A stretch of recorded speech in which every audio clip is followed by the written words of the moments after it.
The whole school froze when Eddie slammed his boot on Jamie's chest, laughing, recording, thinking it was just another weak kid to crush. But behind those calm eyes was a name that made grown men vanish. The moment that black Mercedes stopped at the gate, Eddie realized too late. He hadn't humiliated a boy, he'd awakened his father's wrath. Before we continue, please subscribe to this channel, like this video, and let us know where you are watching us from in the comment below.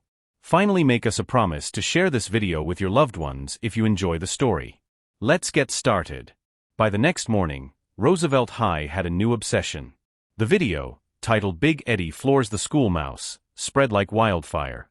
Every corner of the internet carried Jamie's face, frozen in that awful frame, his back against the pavement, his books scattered, and Eddie's foot on his chest.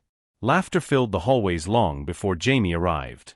The same students who had filmed it whispered his name like a joke passed down between smirks. Eddie soaked it in, slapping high fives, replaying the clip on his phone, retelling the moment louder every time. Should have seen his face, he boasted at lunch. Like he was about to cry. The crowd laughed on cue. Jamie walked past them in silence. No eye contact. No reaction. The air shifted as he moved through the cafeteria, not because anyone respected him, but because shame always makes people quieter.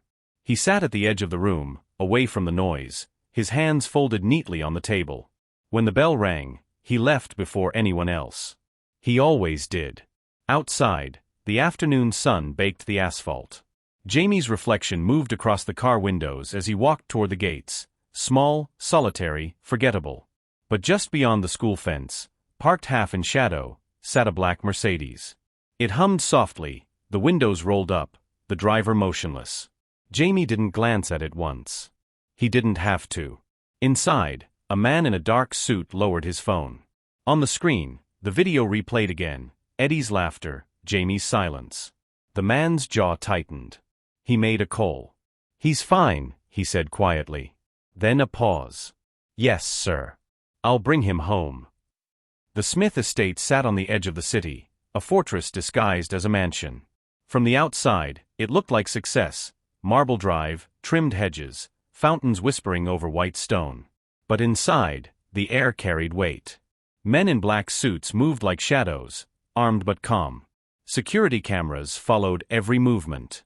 Silence wasn't a rule here, it was law. Jamie entered through the main door. The butler nodded once, wordless. As he walked down the long corridor, the house felt colder than usual. He could feel eyes following him, guards, servants, men who answered to one man alone. At the end of the hallway, a door stood open. Inside, Vincent Smith sat behind a mahogany desk, a faint glow from a single lamp cutting across his face. The air smelled of cigar smoke and old money. Vincent didn't look up when Jamie entered. He simply gestured to the chair in front of him. Jamie sat. For a long time, neither spoke. The silence stretched until it became something alive, heavy, deliberate. Then Vincent turned the laptop toward his son. The video played again. Eddie's laughter. Jamie on the ground. The crowd cheering. When it ended, Vincent leaned back in his chair, fingers steepled. "Do you know what bothers me most about this?" he asked. Jamie kept his eyes low. "That I didn't fight back." Vincent shook his head. "No. That they filmed it." Another pause. He studied his son's face. No tears, no anger, only calm. That same unnerving calm his late wife used to have. Finally, Vincent spoke again, voice low and measured. "What did you learn today, Jamie?" Jamie looked up. For the first time, his eyes met his father's, clear, steady, and far older than his years. "That some people don't recognize danger," he said softly, "until it smiles at them." Vincent's lips twitched. Not quite a smile, not approval, but something close. He reached for a glass of whiskey and swirled it slowly. "Your mother used to say the same thing. But she didn't mean it like you just did." Jamie said nothing. Vincent took a sip, watching him over the rim. "You're my son. The world doesn't get to humiliate you and walk away. You understand that." Jamie's voice stayed calm. "I don't want trouble." Vincent's eyes hardened. "You don't get to decide that." Silence again. Only the ticking of the old wall clock filled the room. Vincent set the glass down gently, his voice quiet but sharp. You've been raised in peace, Jamie. But don't forget what our name means. The Smiths built this city in blood. Every block, every dollar, every man who ever thought he was untouchable, they all learned the same lesson. Power doesn't shout. It whispers. He leaned forward slightly. And I think it's time someone reminded them. Jamie's jaw tightened. He's just a kid, Dad. Vincent smiled faintly. So are you. That night, the mansion slept in silence. But in the underground garage, engines rumbled. A convoy of black SUVs waited by the steel gate. Men loaded in, calm, professional, eyes cold. Jamie stood at his bedroom window, watching the taillights fade down the long driveway. He didn't need to ask where they were going. He already knew. In the reflection of the glass, his face looked different, older, sharper. The laughter from the parking lot still echoed somewhere in his mind, but it didn't sting anymore. He remembered his father's question. What did you learn today? And his own answer, now sounding heavier than before, that some people don't recognize danger until it smiles at them. The city lights flickered in the distance, soft and golden. Somewhere out there, Eddie Wallace was laughing again, replaying the video, basking in fame he didn't understand he borrowed from the wrong person's pain. He had no idea that laughter would be the last sound of peace he'd ever know. Eddie Wallace still carried himself like the king of the school, but his jokes didn't land the same. The sound of a car door slamming made him flinch. A reflection in a window made him turn twice. He couldn't explain why, but ever since that video went viral, he felt watched. He wasn't wrong. Across town, 3 black sedans rotated positions every few hours, never the same street twice, never the same pattern. From inside, men in dark suits observed, documented, and vanished before dawn. They didn't threaten. They didn't approach. They simply watched. Vincent Smith had ordered it himself. No confrontation. No message. Not yet. Just reminders, quiet ones. The first came to Eddie's father, a man named Ron Wallace, who ran a half-broken mechanic shop at the edge of the industrial district. He was a simple man, hardened by oil stains and overdue bills, with no idea that his son's schoolyard cruelty had just painted a target over his entire family. That morning, when he unlocked the front door of his shop, a small white envelope lay on the ground. No stamp. No handwriting. Just his name. Inside, there was only one thing, a silver bullet polished to perfection. It gleamed under the weak morning light, heavy and cold in his palm. A folded note lay beneath it. 6 words, written in clean, deliberate ink. Your son has stepped into fire. Ron's hand trembled. He looked around the empty street. The silence outside suddenly felt alive, too still, too aware. He locked the shop door again and stared out through the glass for a long time, his heart pounding against his ribs. That night, when Eddie came home, his father was waiting at the kitchen table, the note open in front of him. What's this? Ron demanded, his voice tight. Eddie shrugged. A prank, obviously. Maybe those weirdos from school trying to scare us. Ron slammed his hand against the table. This isn't a prank. You don't send this as a joke. He pointed to the bullet, his voice cracking. Eddie blinked. It was the first time he'd ever seen his father afraid. That scared him more than the note itself. Dad, you're overreacting, he muttered, but the words didn't sound convincing, not even to him. Ron exhaled slowly, rubbing his temples. Eddie, you need to tell me exactly what you did. Eddie hesitated. It's nothing. Some scrawny kid at school. I was just messing with him. Ron's eyes snapped up. The boy in the video. Eddie frowned. You saw that? His father nodded grimly. Everyone saw it. And you're telling me you humiliated him in front of the whole city? Eddie opened his mouth, but closed it again. For once, there was nothing to say. Ron picked up the silver bullet and held it between 2 fingers. Listen to me carefully, he said, his voice dropping low. Whoever sent this, they're not kids.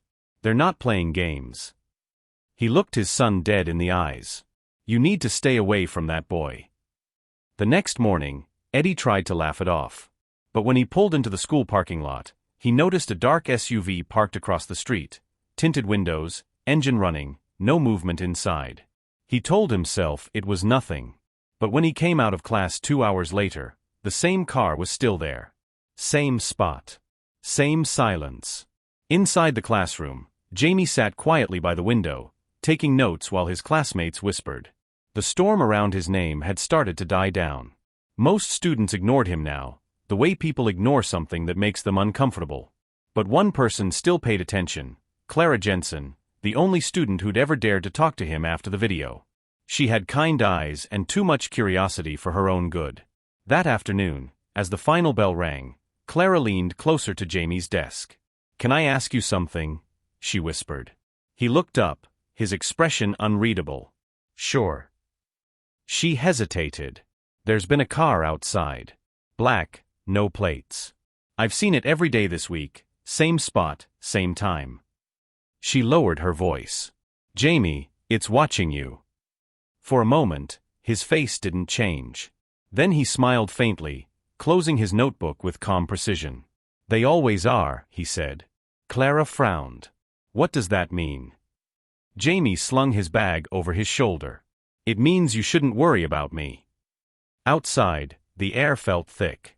A few students lingered by the gate, whispering, scrolling through their phones.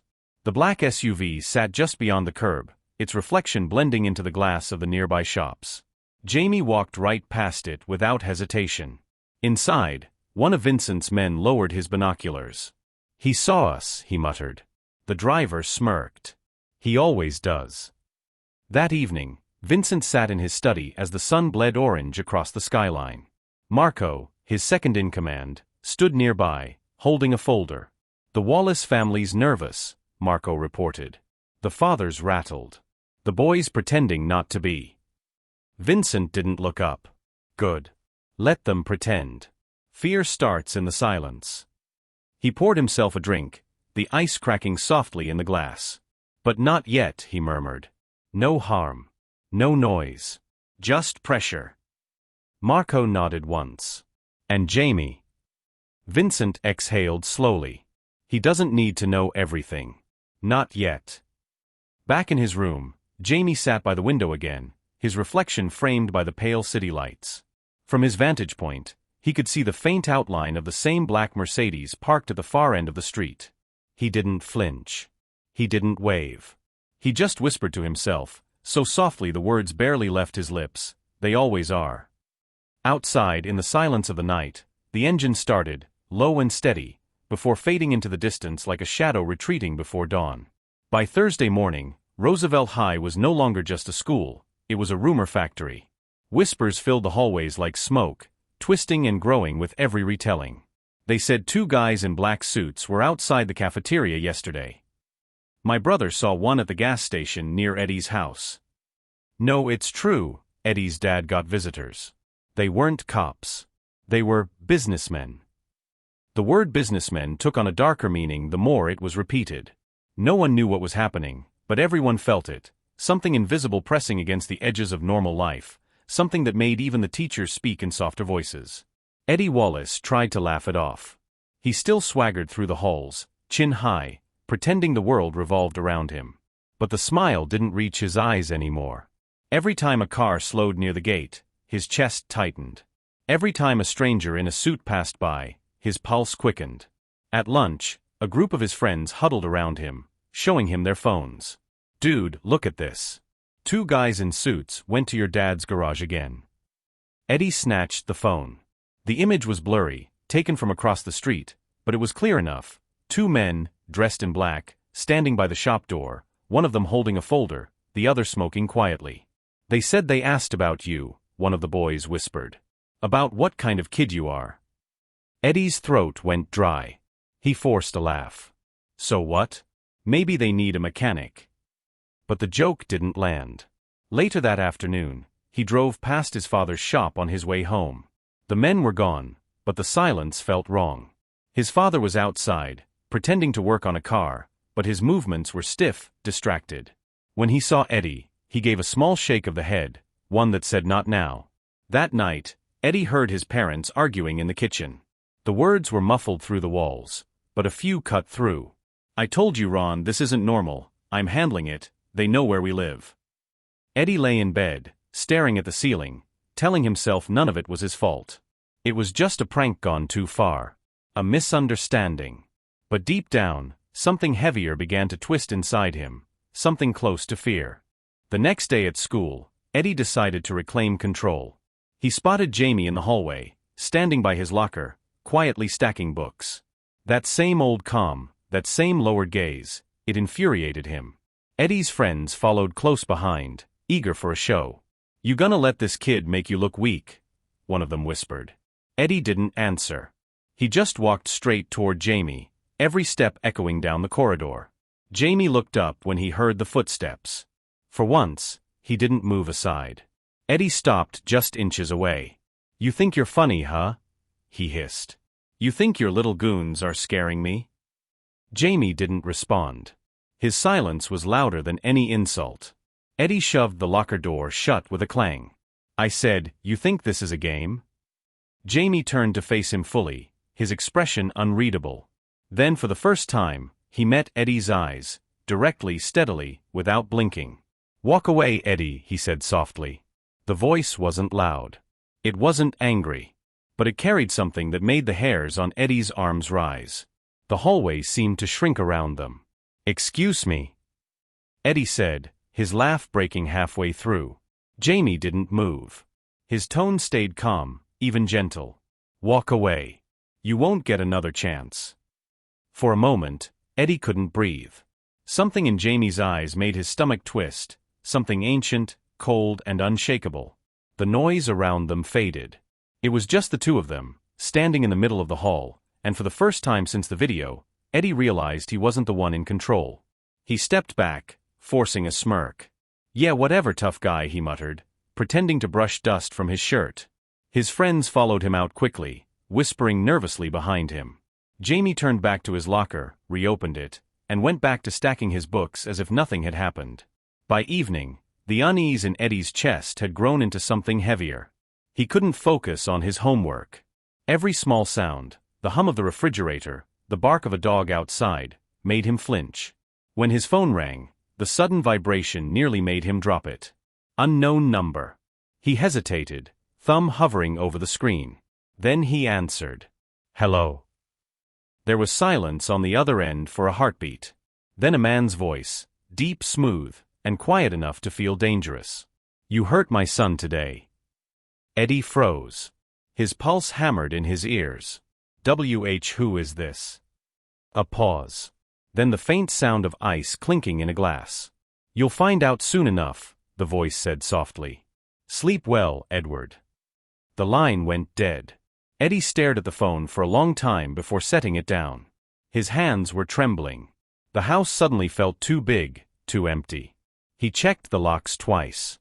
Drew the curtains shut. Then he sat on his bed, replaying Jamie's words in his head. "Walk away, Eddie." He wished he had. Because somewhere out there, in the dark corners of the city, men were already moving, calm, precise, and patient. And Eddie Wallace was about to learn the one lesson Jamie Smith's father had built an empire on. Some warnings don't come twice. By Monday, Eddie Wallace was no longer the king of Roosevelt High. He was a ghost, walking, talking, trembling, but a ghost all the same. It began with his car.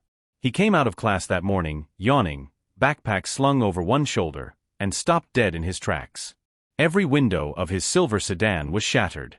Glass littered the parking lot like ice under sunlight.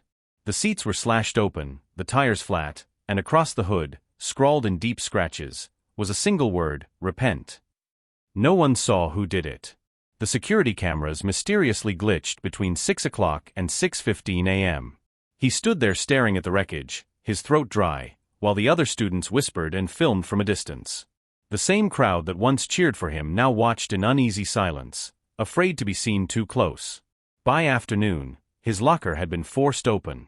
There was nothing missing, except a small brass bullet casing that lay on top of his books.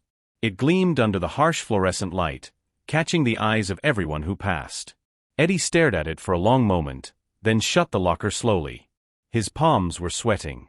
Later that evening, when he returned home, he found something sitting neatly on his doorstep, a black cat, motionless. Its fur was clean, its eyes wide open. Around its neck was a red ribbon.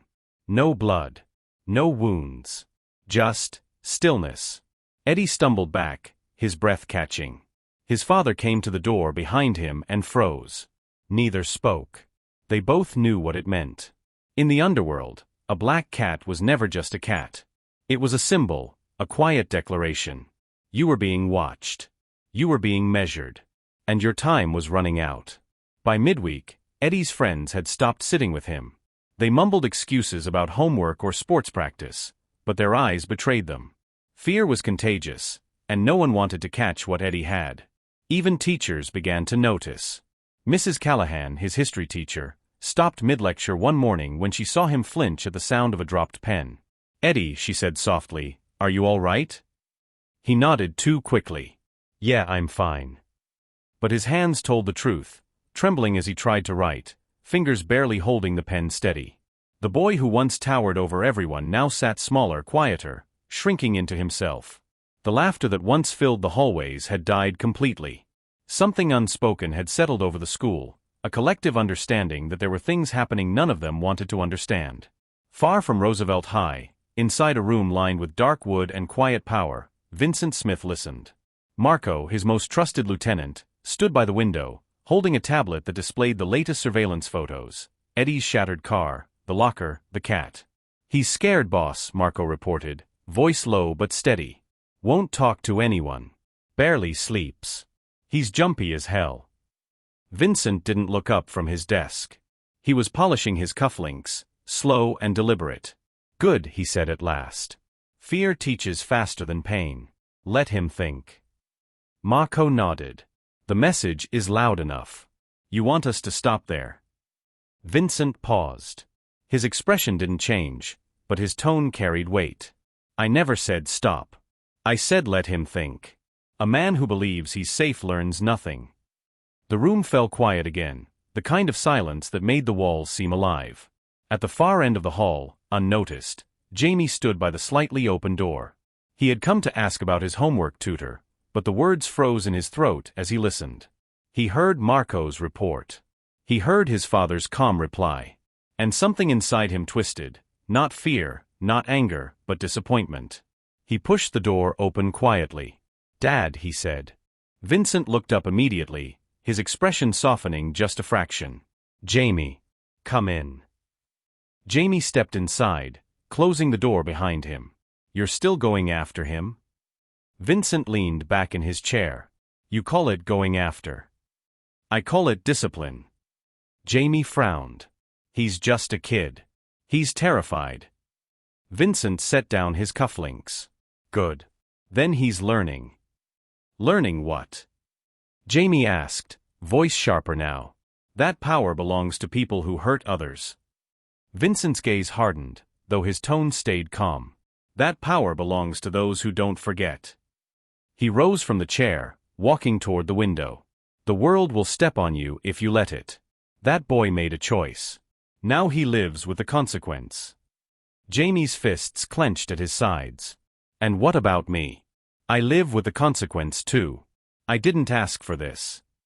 Vincent turned, studying his son's face. "No, you didn't. But you were born into it." Silence stretched between them. For a long time, neither spoke. Then Vincent said, almost gently, "One day you'll understand. Peace, in our world, doesn't come free. Sometimes it wears the mask of fear." Jamie's jaw tightened. "Then maybe I don't want your kind of peace." Vincent didn't respond. He just looked at his son, a boy raised in light, trying to reject the shadows that built his home. Jamie turned and walked out before his father could say another word. That night, Jamie sat in his room, staring at the city through his window. Down below, 2 black sedans idled at the edge of the property, his father's men, patient and quiet as statues. He could see their silhouettes through the tinted glass. He could imagine Marco's words echoing inside the car. "He's scared, boss." Jamie exhaled, his reflection pale against the glass. He didn't want this. Not the power, not the fear, not the legacy that came with the name Smith. He wanted peace, but in his father's world, peace had a price tag, and it was always written in someone else's blood. Outside, the city pulsed with distant sirens. Somewhere across town, Eddie Wallace jolted awake in his bed, heart racing, certain he'd heard someone whisper his name. And in the quiet between those 2 boys, one born into power, one drowning in it. The night stretched on, heavy with lessons neither of them had asked to learn. The storm that had been building inside Jamie finally broke. He stood in the dimly lit hallway outside his father's study, fists clenched, the echo of Vincent's words still ringing in his head. Peace wears the mask of fear. Through the door, he could hear voices, muffled, deliberate. His father giving quiet orders to men who carried them out without question. The same men who had haunted Eddie Wallace's steps for weeks. Jamie pushed the door open without knocking. Vincent looked up from his desk, surprised but calm. Marco stood near the window, phone in hand, his eyes flicking toward Jamie, then back to his boss. Jamie's voice came out sharper than he intended. You need to stop this. Vincent leaned back in his chair, the faintest smile curving his lips. Stop what? You know what. Jamie stepped forward, anger tightening his voice. You can't ruin their lives because of me. For a long moment, Vincent said nothing. The silence stretched, heavy and deliberate. Then he gestured toward the empty chair across from him. Sit down. Jamie didn't move. Vincent's tone deepened. Sit. Jamie sat. Vincent studied him quietly, his eyes dark and unreadable. Then, in a voice low and controlled, he said, You don't know what it's like to watch your child bleed in silence. Jamie blinked, confused. Vincent continued. You think this is about revenge? About control? He shook his head slowly. It's about every moment I told you to stay quiet while people mocked you. Every time I told you to ignore them. Every bruise you never showed me. I built this empire to protect what's mine, Jamie. And that includes you. Jamie's voice softened, but it carried more weight now. I don't need your empire to protect me. I just need you to let me live my life. Vincent sighed, his shoulders sinking slightly, the smallest sign of weariness Jamie had ever seen in him. You think peace is earned with kindness. You think the world cares about your silence. It doesn't.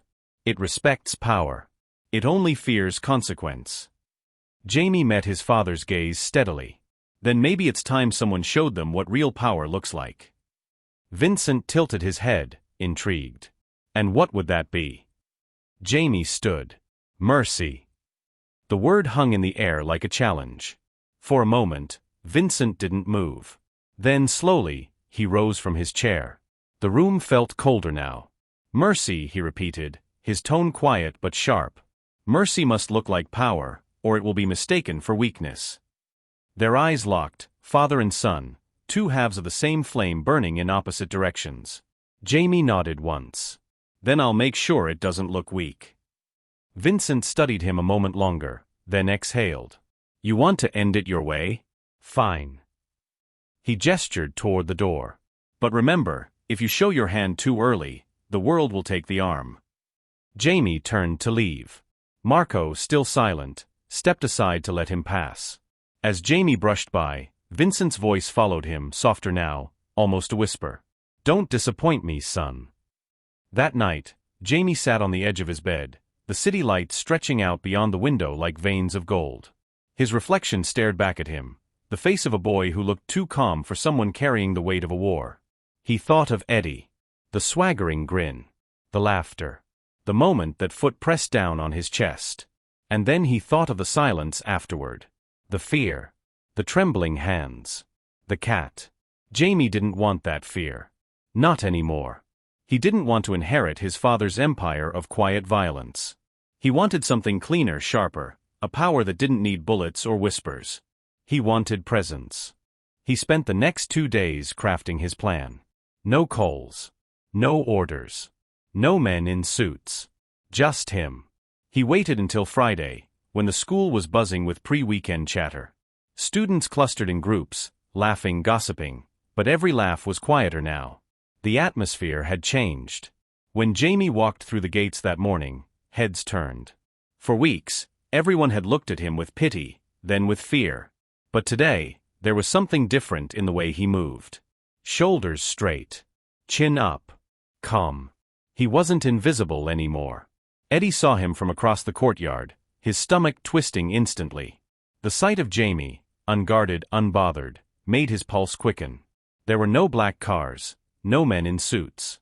Just the boy he'd once humiliated walking straight toward him.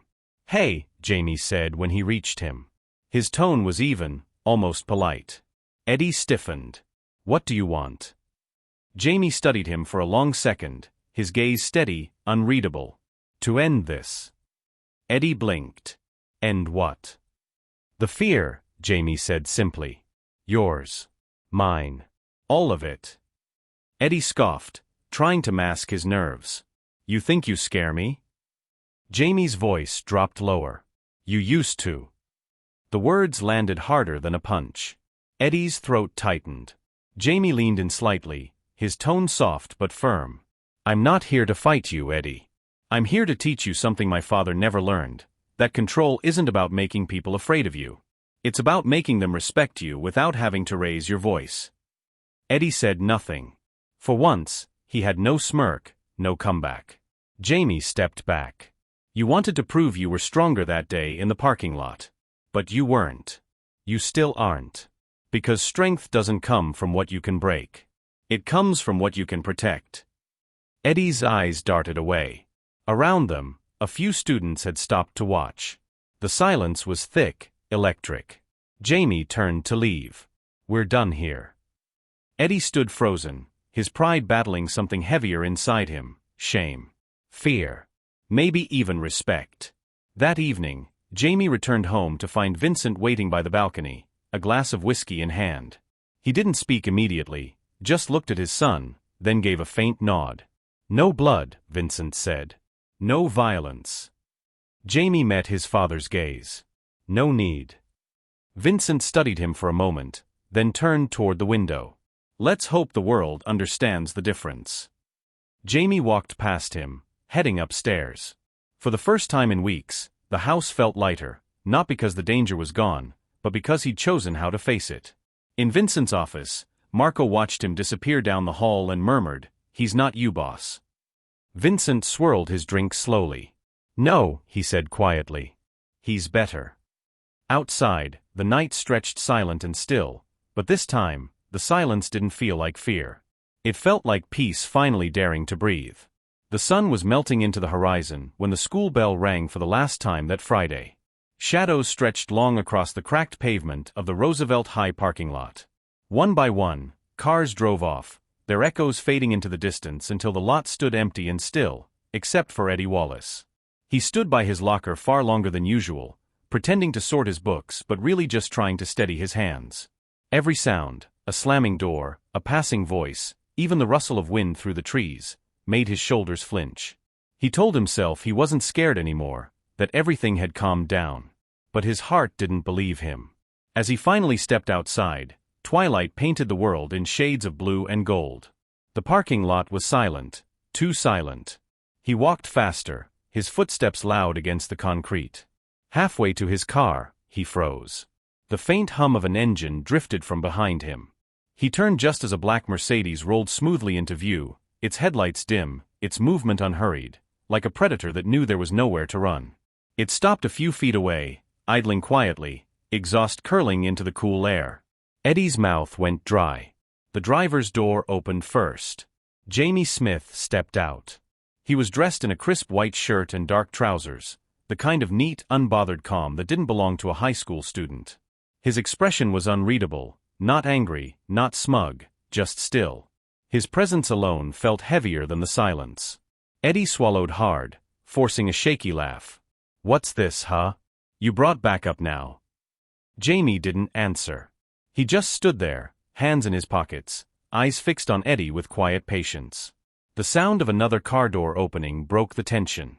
The rear door. From the shadows, Vincent Smith stepped out. For a man who ruled half the city, he didn't need guards or weapons to command a room. His presence did it for him. Dressed in black, coat buttoned to the collar, he moved with the slow precision of someone who had long ago learned that time, and fear, always worked in his favor. The air itself seemed to freeze. Eddie stumbled back a step. He knew that face. Everyone did. Vincent Smith, the man whose name carried more power than any politician or police badge in town. Mr. Smith, he stammered. I mean. Vincent raised a hand slightly, silencing him without a word. His eyes, dark and steady, found Eddie's trembling form. When he finally spoke, his voice was quiet, almost gentle. "My son doesn't fight, Edward. But he doesn't forget." The words landed like the echo of a gunshot. Eddie's legs gave out. He dropped to his knees on the cold pavement, hands shaking as his voice cracked. "Please, please, I didn't know who he was. I swear. It was just a stupid joke. I didn't mean." Vincent took a slow step closer. "The problem with fear, Edward," he said softly, "is that you never respect it until it stands in front of you." He stopped just a few feet away, his polished shoes reflecting the dying sunlight. "You humiliated my son in front of hundreds. You laughed while he stayed silent. Tell me," his head tilted slightly, "what do you think you deserve?" Eddie shook his head frantically. "Nothing, please don't hurt me. I'll do anything." Vincent turned his gaze toward Jamie. "What should we do with him?"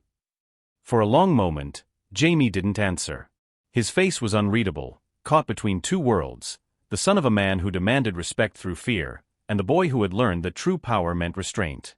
Eddie dared to look up. Their eyes met. What he saw in Jamie wasn't vengeance. It was something colder, deeper. Pity. Jamie finally spoke, his voice calm and steady. "Let him live with it." Vincent's brow lifted slightly. "You're sure?"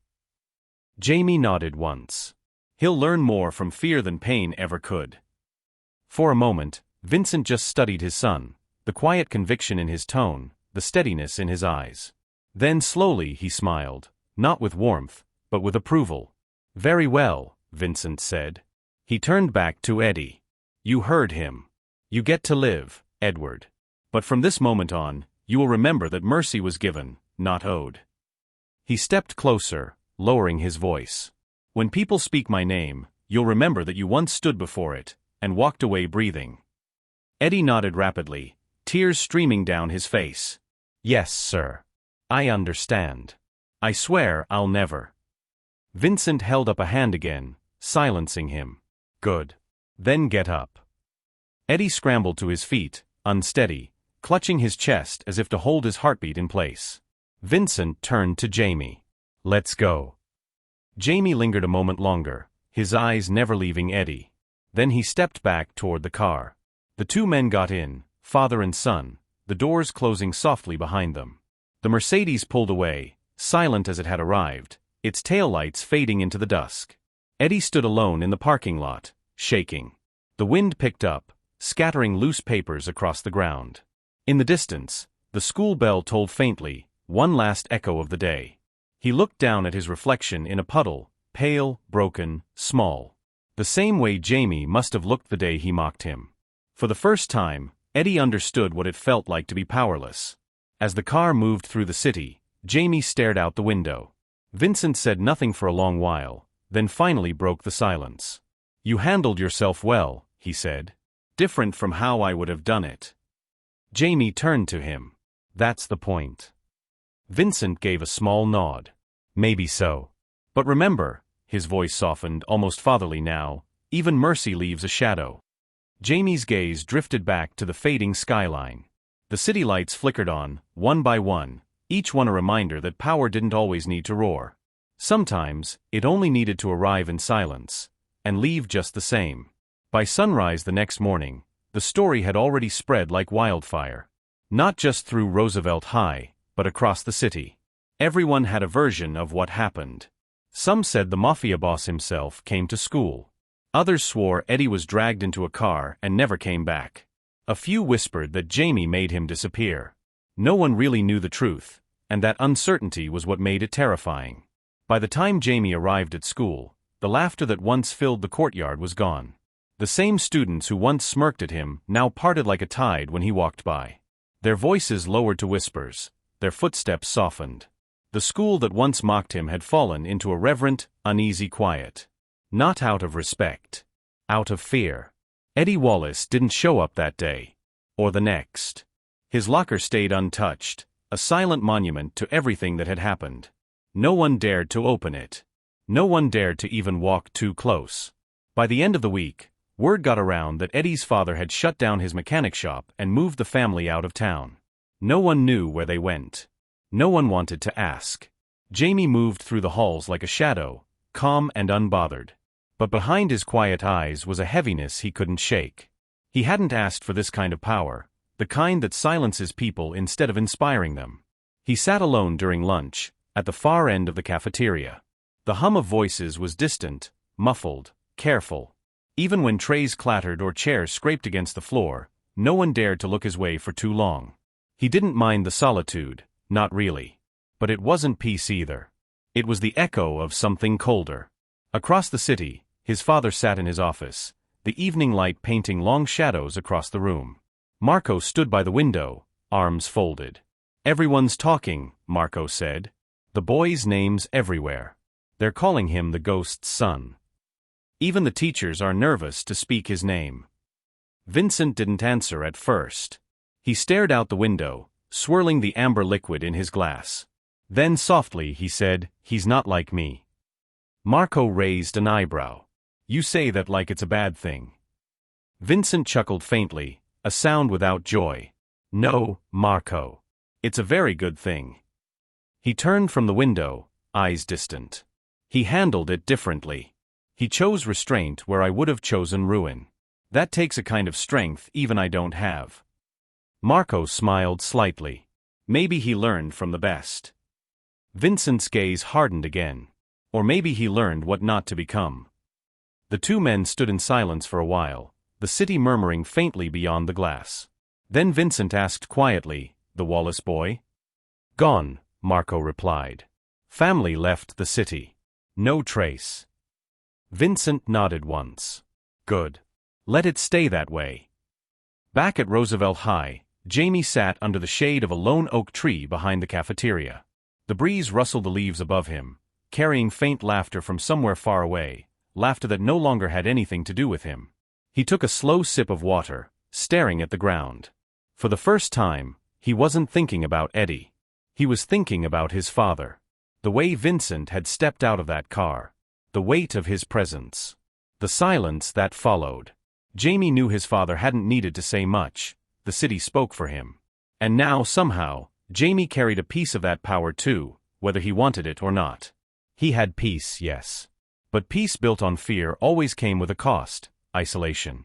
Footsteps approached. Light, hesitant ones. Jamie looked up. Clara stood there, holding a small lunch bag and a juice box in her hands. "Hey," she said quietly. Jamie blinked, almost surprised. "Hey." She hesitated before sitting down across from him. For a few moments, neither spoke. Then she slid the juice box across the table.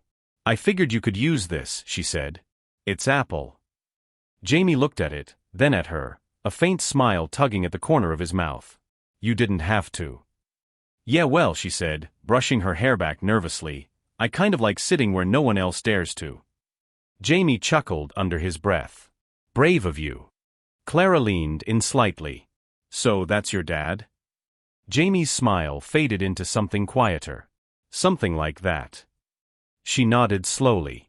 "People are saying all kinds of things. But you don't seem like the type to want all this attention." "I don't," he said simply.